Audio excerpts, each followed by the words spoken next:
Hello friends, welcome back to my channel. അപ്പോൾ ഇന്ന് ഞാൻ വന്നിരിക്കുന്നത് ഞാൻ റീസെൻ്റ്ലി കണ്ട ഒരു മൂവി റിവ്യൂ ആയിട്ടാണ്. സോ എൻ്റെ തമ്പ്നെയിൽ കണ്ട കുറച്ച് പേർക്ക് മനസ്സിലായി കാണും ഏത് മൂവിയാണ്. ആസിഫ് അലി മുഖ്യ കഥാപാത്രമായി വരുന്ന കിഷ്കിന്ധകാന്ഡം എന്ന് പറഞ്ഞ മൂവി റിവ്യൂ ആയിട്ടാണ് ഞാൻ വന്നിരിക്കുന്നത്. So welcome back to my YouTube channel.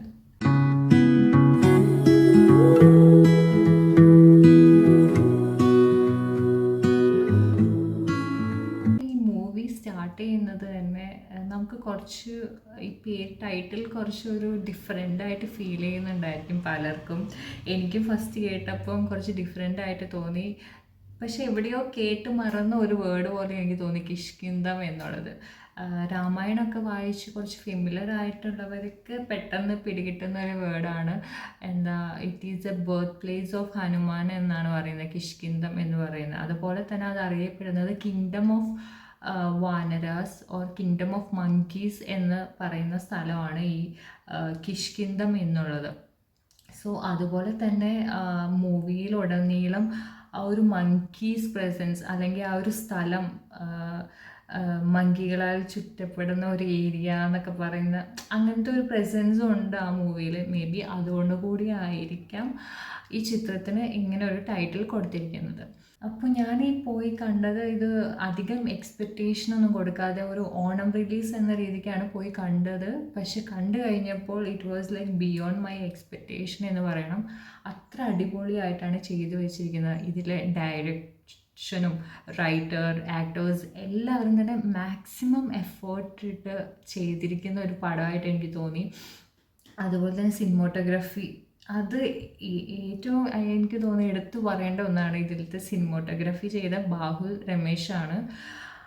നമ്മൾ ആ ഒരു സ്ഥലത്ത് എത്തിയ ഒരു ഫീലാണ് എനിക്ക് ആക്ച്വലി ഈ മൂവി കണ്ടപ്പോൾ തോന്നി. ആ ഒരു സ്ഥലത്ത് എത്തിയതും അതുപോലെ ആ ഒരു കഥാപാത്രത്തിൽ നമ്മളും ഒരു ഭാഗമായി തീർന്ന പോലെ എനിക്ക് ആക്ച്വലി ഫീൽ ചെയ്തു ഈ മൂവി കണ്ടപ്പോൾ. അതിന് ഒത്തിരിയേറെ നമുക്ക് അപ്രിസിയേഷൻ കൊടുക്കാൻ പറ്റുന്നത് ഇതിൻ്റെ സിനിമോട്ടോഗ്രാഫി തന്നെയാണ്. അതുപോലെ തന്നെ ഇതിലെ ബാക്ക്ഗ്രൗണ്ട് മ്യൂസിക്കും എടുത്തു പറയേണ്ട ഒന്നാണ്.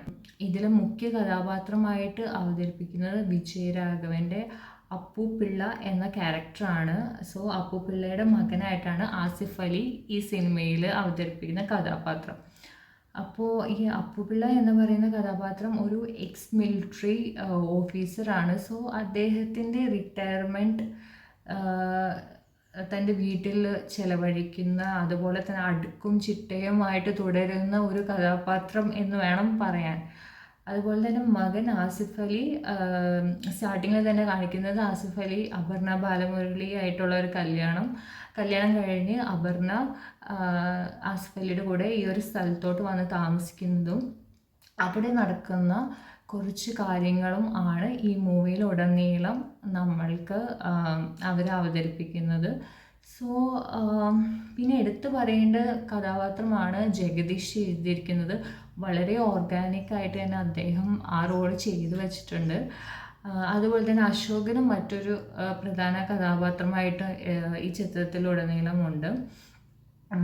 സോ എനിക്ക് തോന്നുന്നു ഈ മൂവി നിങ്ങൾ തിയേറ്ററിൽ പോയി തന്നെ കണ്ടാലാണ് അതിൻ്റെ അത്രയും ആ ഒരു ബാക്ക്ഗ്രൗണ്ട് മ്യൂസിക്കും സിനിമോട്ടോഗ്രാഫിയൊക്കെ നമുക്ക് അത്ര അടിപൊളിയായിട്ട് കണ്ട് അവിടെ എത്തുന്ന ഒരു ഫീല് തരുന്ന പോലെ നമുക്ക് തോന്നത്തുള്ളൂ എന്നെനിക്ക് തോന്നുന്നു. കുറച്ച് പേരൊക്കെ പറയുന്നുണ്ട് കുറച്ചൊരു ലാഗായിട്ട് തോന്നുന്നുണ്ട് എന്ന്. പക്ഷേ എനിക്ക് തോന്നിയത് ഫ്രം സ്റ്റാർട്ടിങ് ഇറ്റ് സെൽഫ് ഓരോ സീനും അത് എൻഡിലേക്ക് നമ്മൾ എത്തിക്കുന്ന തരത്തിലെല്ലാം വളരെയധികം കണക്റ്റ് ചെയ്യപ്പെടുന്ന സീൻസ് ആയിട്ടാണ് എനിക്ക് തോന്നിയത്. അതുകൊണ്ട് എനിക്ക് ഒട്ടും ലാഗ് അടിച്ചില്ല ഈ പടം കണ്ടപ്പോൾ. ഇൻഫാക്റ്റ് ഇൻ്റർവെല്ലൊക്കെ പെട്ടെന്ന് ആ ഒരു സസ്പെൻസിൽ ഇങ്ങനെ ഇരുന്ന് കണ്ടത് കൊണ്ടായിരിക്കാം പെട്ടെന്ന് ഇൻ്റർവെല്ലൊക്കെ ആയ പോലെ പെട്ടെന്ന് മൂവി കഴിഞ്ഞ പോലെയാണ് എനിക്ക് പേഴ്സണലി ഫീൽ ചെയ്തത്.